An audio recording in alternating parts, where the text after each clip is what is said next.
Isa na naman pong kapwa natin content creator ang na-demonetize at binawi po lahat ng kanyang monetization tools at ayan po, pulang-pula dahil po sa intellectual property violation. So bakit nga ba nagkakaroon ng ganitong klaseng violation?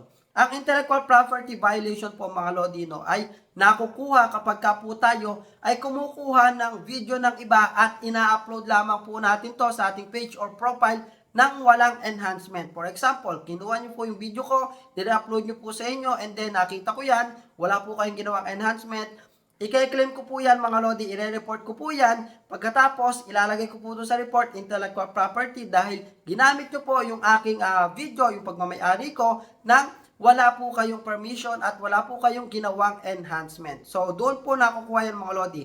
Kung sakali man na hindi an original content or limited originality content or copyright ang makuha nyo, yan po ang makukuha nyo, intellectual property, kapag ka po kayo ay in-report. Medyo mabigat po yan.